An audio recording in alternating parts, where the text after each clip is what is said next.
নমস্কার বন্ধুরা, আজকে ইভিনিং স্ন্যাক্স ফ্রেঞ্চ ফ্রাই বানাবো। ফ্রেঞ্চ ফ্রাই বানাবার জন্য আমি এখানে 4টি বড় বড় সাইজের আলু নিয়ে নিয়েছি। আলুগুলোর শেপ চেষ্টা করবেন এরকম লম্বা লম্বা দেখে নেওয়ার।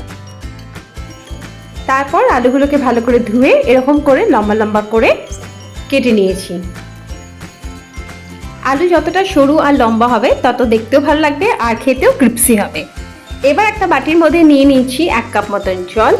জলটা ফুটে গেছে, এর মধ্যে দিয়ে দিলাম হাফ টিস্পুনের কম একটুখানি নুন দিয়ে জলটা যখন ভালো করে ফুটে যাবে তখন আমি দিয়ে দেবো এর মধ্যে আগে থেকে কেটে রাখা আলুগুলো।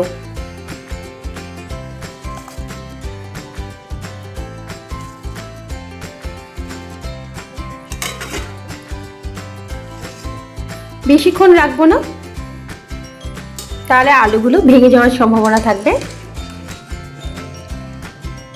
আলুগুলো হয়ে গেছে, এবার আমি তুলে নিচ্ছি।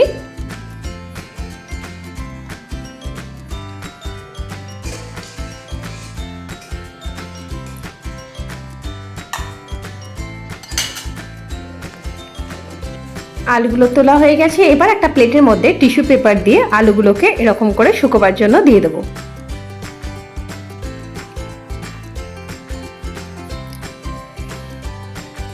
এরকম টিস্যু পেপারে দিয়ে আপনারা আলুগুলোকে মুড়ে চাইলে ফ্রিজের মধ্যে 10 মিনিটের জন্য রাখতে পারেন, তারপর বের করে ঠান্ডা করে ভাজতে পারেন।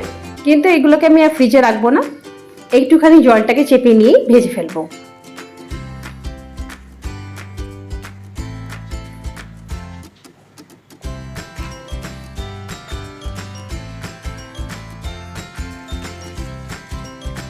এবার একটু টিস্যু পেপার দিয়ে চেপে চেপে নিচ্ছি জলটা যাতে টেনে নেয়।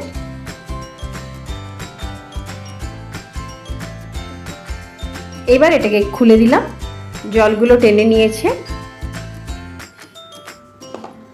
এবার এর মধ্যে দিয়ে দিচ্ছি সামান্য পরিমাণে কর্নফ্লাওয়ার।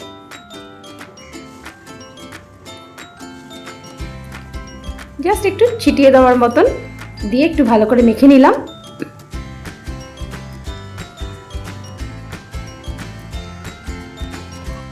অন্যদিকে কড়াইতে তেল গরম করতে দিয়েছি, তেল গরম হয়ে গেছে। এবার আলুগুলোর মধ্যে আমি দিয়ে দিলাম।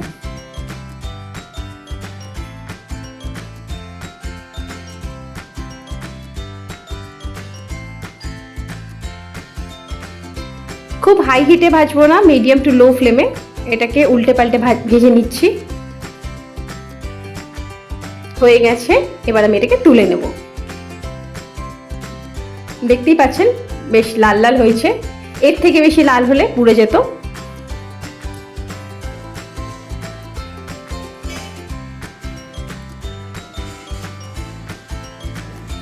খুবই ক্রিপসি টাইপের হয়েছে, শুনতেই পাচ্ছেন টং টং আওয়াজ হচ্ছে।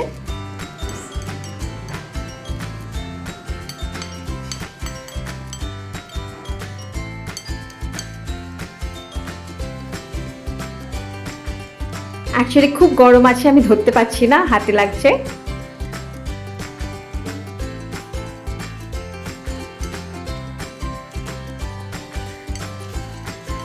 আপনারা মনে করলে এটা এরকমভাবেই খেতে পারেন, আবার যদি মনে করেন একটুখানি চাট মশলা দিয়ে খাবেন তাহলে চাট মশলা মিশিয়েও খেতে পারেন।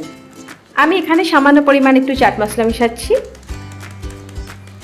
মিশিয়ে এবার এটাকে একটু মেখে নিয়ে সার্ভ করব।